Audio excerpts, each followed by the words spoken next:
الحمد لله الذي أنزل على عبده الكتاب ولم يجعله عوجا أشهد أن لا إله إلا الله وحده لا شريك له وأشهد أن محمدا عبده ورسوله اللهم صل وسلم على سيدنا ومولانا محمد وعلى آله وصحبه أجمعين أما بعد فعباد الله اتقوا الله حق تقاته ولا تموتن إلا وأنتم مسلمون وقال القرآن الكريم أعوذ بالله من الشيطان الرجيم بسم الله الرحمن الرحيم يا أيتها النفس المطمئنة ارجعي إلى ربك راضية مرضية فادخلي في عبادي وادخلي جنتي.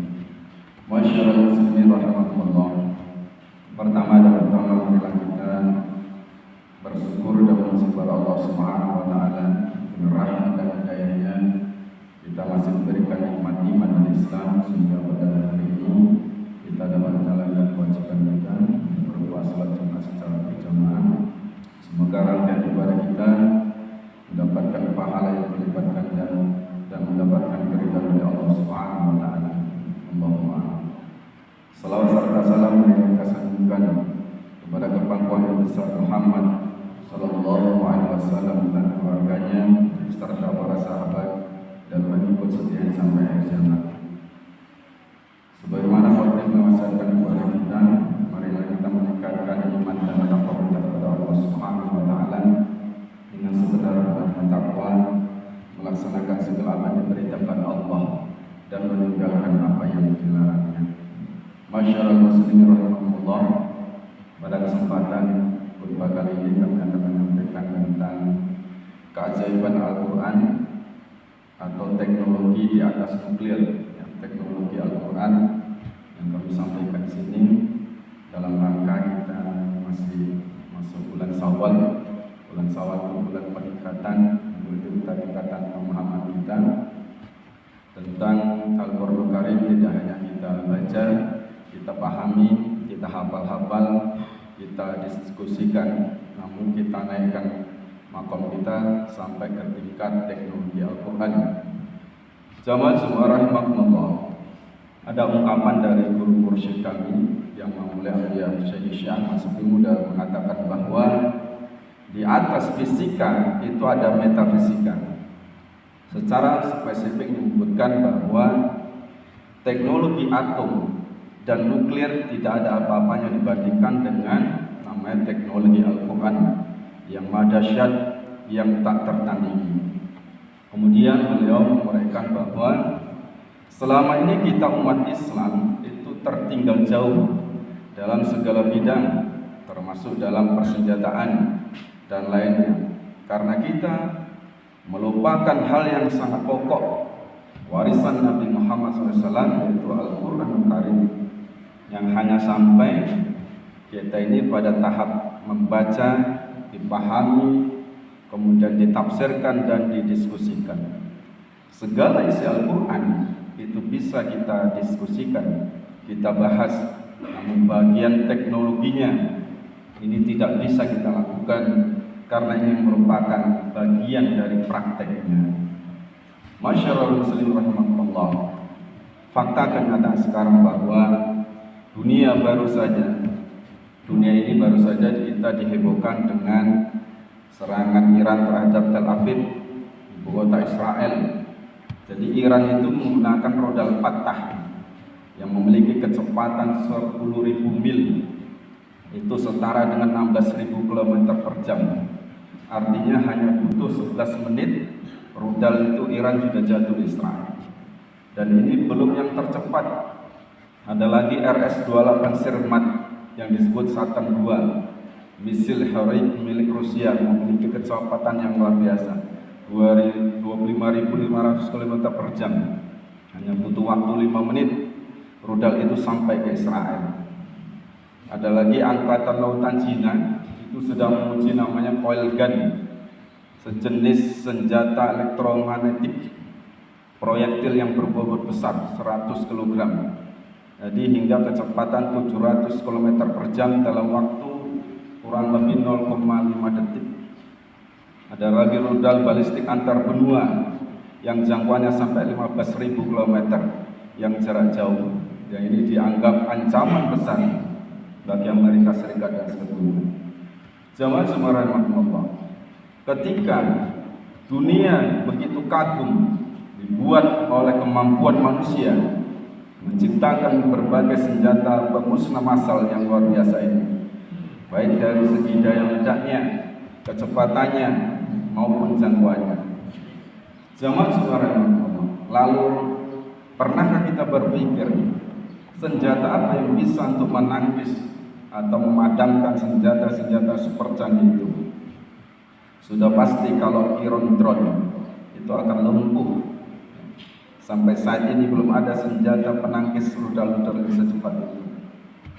Jamaah rahmatullah, ada sebuah hadis yang mengatakan bahwa kiamat tidak akan terjadi selama masih ada orang yang menyebut nama Allah.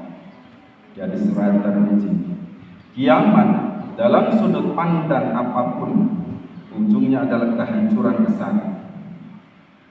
Perlombaan senjata nuklir dari negeri-negeri maju ini akan memicu namanya kiamat, ya, bagi kehancuran sebagian atau seluruh di dunia ini. Lalu bagaimana kita pahami apa hubungan antara zikir, menyebut namanya, menyebut nama Allah Subhanahu wa taala dengan tertundanya kiamat?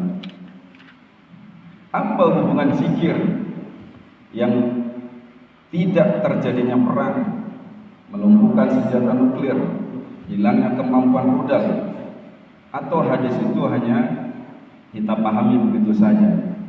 Kalau berzikir dunia ini tidak kiamat atau tidak hancur. Jamaah rahmatullah, bisakah kita pahami bahwa sebenarnya Allah Subhanahu wa taala menurunkan senjata yang lebih hebat yang belum terpikirkan oleh manusia, yang telah memenangkan oleh para utusan-utusannya, utusan-utusan Allah Subhanahu wa taala yang sepanjang sejarah umat manusia itu. Senjata itu tidak akan mampu dilawan oleh siapapun dan apapun di dunia ini. Jika kita memahami seperti itu, maka otak kita akan berpikir lebih lanjut. Berarti zikir untuk menunda kiamat itu bukan zikir biasa, bukan ucapan biasa yang sering kita dengar dan sering kita baca-baca. Jamaah yang berbahagia, zikir yang dimaksud agar memperoleh unsur yang tak terhingga itu harus zikir yang turun dari sisinya, harus zikir yang turun dari sisi Allah Subhanahu wa taala, Sang Maharaja dunia akhirat. Jadi setiap zikir yang diucapkan oleh kita sisi manusia, artinya yang baharu, maka akan tetap berada dalam dimensi manusia. Jangankan kita mengatasi hulu ledak nuklir, mungkin meriam bambu pun tidak akan bisa dipadamkan dengan napas zikir yang baharu. Nah, teknologi manusia paling hebat sampai saat ini belum mampu namanya membelah bulan dalam sekejap seperti yang dilakukan oleh baginda Nabi Muhammad SAW. Belum mampu juga namanya membelah lautan seperti yang dilakukan oleh Nabi Musa alaihissalam. Maka kitab Al-Quran ini memang tetap menjadi bacaan kita yang untuk menenangkan hati kita, memberi petunjuk hidup kita, mendapatkan cerita-cerita hikmah di dalamnya, memenangkan jiwa, menyejukkan jiwa, yang membuat manusia hidup kita ini teratur. Ini kita tahu sejak zaman pertengahan yang penuh dengan gejolak, yang senjata saat itu yang kita tahu saat zaman pertengahan adalah masih berupa tombak dan busur panah.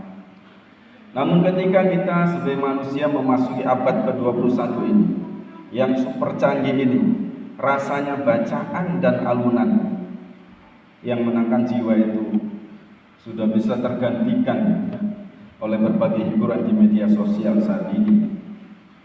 Jamaah rahmatullah, Ketika Allah Subhanahu wa taala masih memberikan umur kita, harus ada sikap kita rendah hati, merenungi bahwa kalamnya Allah Subhanahu wa taala yang Maha Agung itu bukan hanya berisi pesan moral saja, bukan hanya pelajaran sosial saja. Maka sudah waktunya kita gali dari sisi yang tidak tersentuh selama ini, yaitu bagian teknologinya. Ya, namanya teknologi Al-Quran yang kedahsyatannya melebihi apapun. Karena itu ini sudah masuk kita di dalam prakteknya. Maka para penghafal, para yang bisa mengalunkan Al-Quran dan sejenisnya, kita naikkan, kita serahkan kepada ahlinya teknologi. Praktek dari Al-Quran untuk menghasilkan teknologi itu harus menggunakan namanya metodologi yang persis sama yang digunakan oleh para maha guru terdahulu, oleh para nabi dan rasul, oleh para wali-wali, yang mereka semua itu telah membuktikan secara nyata, secara fakta, secara realitas tentang Al-Quran Al-Karim. Metodologi di dalam bahasa Arab itu disebut dengan tarikat atau jalan, tarikat Allah, jalan menuju Allah Subhanahu wa taala. Metodologi ini untuk mengeluarkan namanya energi yang dahsyat dari sisi Allah Subhanahu wa taala. Maka Al-Quran Al-Karim memberikan kodenya di dalam Quran surat Al-Anfal ayat 17 ini. Allah Subhanahu wa taala berfirman, "Falan taqtuluhum walakinallaha fatalahum qatalahum wa ma ramaita idh ramaita wa kan walakinallaha rama waliyubliyal mu'minuna minhu bala'an hasana innallaha sami'un alim." Maka sebenarnya bukan kamu yang membunuh mereka, melainkan Allah yang membunuh mereka. Dan bukan engkau yang melempar Muhammad ketika engkau melempar, melainkan Allah yang melempar. Allah berbuat demikian untuk membinasakan mereka dan untuk memberi kemenangan kepada orang-orang mukmin dengan kemenangan yang baik. Sesungguhnya Allah Maha mendengar lagi Maha mengetahui. Jamaah sekalian rahimakumullah, keajaiban Al-Quran dari sisi batin, hal yang terpenting untuk kita ketahui oleh seluruh umat Islam agar memperoleh kemenangan dunia akhirat ini.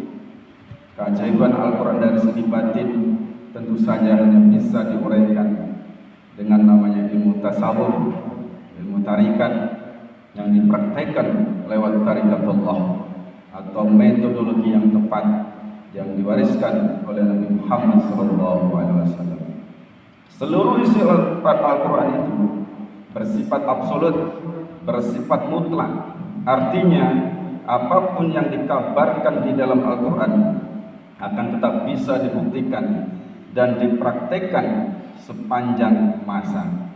Satu contoh, kisah Nabi Isa alaihissalam menghidupkan orang mati, menyembuhkan orang buta, berbagai penyakit berat.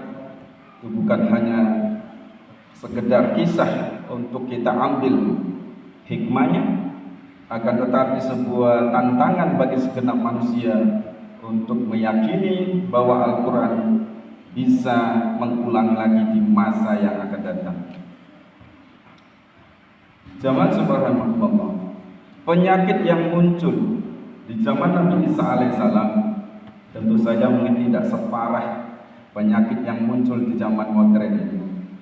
Lalu apakah kita bisa menggunakan Al-Quran untuk menyembuhkan segala penyakit itu? Penyakit AIDS, sekarang penyakit leukemia, jantung koroner, kanker, penyakit-penyakit parah lainnya. Maka disebut sebagai ilmu pasti Al-Quranul Karim ini apabila metode yang digunakan itu memang sama yang dilaksanakan oleh para nabi, para wali-wali Allah ini, akan bisa namanya menyembuhkan penyakit. Kemudian tentu akan bisa diulang bahkan dalam jumlah berapapun. Jamaah subhanallah, kami sangat kagum yang dengan tarekat ini karena sejak awal kami tekuni melihat sendiri bagaimana penyakit AIDS, penyakit kanker, penyakit yang berbahaya itu bisa disembuhkan. Yang penyakit itu kadang tidak mampu disembuhkan oleh para dokter, tapi bisa sembuh sempurna dalam waktu sekejap. Jadi guru mursyid kami menyembuhkan penyakit itu dengan menggunakan metodologi namanya teknologi Al-Quran, di mana kalimat Allah Subhanahu wa taala disalurkan kepada orang yang sakit, dengan itu segala jenis penyakit itu akan sembuh. Guru kami mengatakan kalau sinar zahir yang digunakan oleh dokter pun ya, itu bisa disembuhkan beberapa penyakit. Kenapa? Cahaya Allah Subhanahu wa taala tidak mampu. Artinya selama ini kita tidak tahu cara untuk menggunakannya. Kita diajarkan oleh guru kita teknik yang sama dan bisa membuktikan berbagai penyakit, dan teknik ini juga bisa diajarkan kepada siapapun, minimal untuk penyembuhan diri kita sendiri. Jamaah subhanallah, kenapa orang bisa sembuh berbagai penyakit tanpa bantuan dokter, termasuk penyakit kanker? Ternyata kecepatan sinyal energi elektromagnetik ya, adalah digambarkan dalam ilmu pengetahuan itu sekitar 186.000 ml per detik. Kalau obat dari dokter yang kita minum itu hanya 1 cm per detik kecepatannya. Nah, tentu kecepatan kalam Allah Subhanahu wa taala yang tersimpan di dalam Al-Quran itu tak terhingga. Itulah alasan kenapa segala penyakit itu bisa sembuh dengan sangat cepat. Jamaah yang makmur, para nabi dan juga para wali sesudah Nabi Muhammad SAW semuanya telah membuktikan namanya kehebatan Al-Quran ini. Nah, kisah menghidupkan orang mati bukan hanya dilakukan oleh Nabi Isa alaihissalam, tetapi oleh banyak ulama-ulama sejak zaman dahulu sampai sekarang, termasuk namanya Bahauddin Naqsabandi. Itu kita akan bisa buktikan namanya kehebatan Al-Quran selama kita menggunakan cara yang sama seperti yang digunakan oleh Nabi Isa alaihissalam, Nabi Ibrahim alaihissalam, Nabi Muhammad SAW, dan juga para wali-wali Allah Subhanahu wa taala. Masyarul muslimin rahimakumullah. Rahasia melaksanakan semua itu ada di dalam surat Al-Jin ayat 16. Allah Subhanahu wa taala berfirman, wa allawis taqamu alal tariqati la asqainahum ma'an khadaqa. Dan bahwasanya jika mereka tetap di atas tarikat yang benar, jalan metodologi yang benar, kami akan limpahkan pada mereka karunia sebanyak hujan lebat dari langit. Jadi jamaah subhanallah, cara mengeluarkan energi yang dahsyat di dalam Al-Quran itu harus menggunakan namanya metodologi yang tepat. Metodologi dalam bahasa Arab disebut dengan tarikat. Jadi kuncinya segalanya ada di dalam tarikat. Jamaah subhanallah, karena waktu terbatas tidak bisa menyampaikan kajian Al-Quran. Oleh waktu kita sampaikan, mudah-mudahan kuliah ini menambah semangat kita, meningkatkan iman dan takwa kita untuk terus mengkaji, mempraktekkan kajian Al-Quran ini sampai kepada teknologi Al-Quran, yaitu dengan pertarikat Allah. Amin ya rabbal alamin. Alhamdulillahilladzi arsala rasulahu bil huda wa dinil haqq liyudhhirahu 'ala ad-dini kullihi wa kafaa billahi shahida. Asyhadu an la ilaha illallah wahdahu la syarika lah wa asyhadu anna Muhammadan 'abduhu wa rasuluh. اللهم صل وسلم على سيدنا محمد وعلى آله وصحبه أجمعين. أما بعد فيا عباد الله اتقوا الله حق تقاته ولا تموتن إلا وأنتم مسلمون. وقال القرآن الكريم بسم الله الرحمن الرحيم يا أيها الذين آمنوا اصبروا وصابروا ورابطوا واتقوا الله لعلكم تفلحون. بارك الله لكم في القرآن العظيم ونفعني وإياكم بما فيه من الآيات والذكر الحكيم وتقبل منكم تلاوته إنه هو الغفور الرحيم.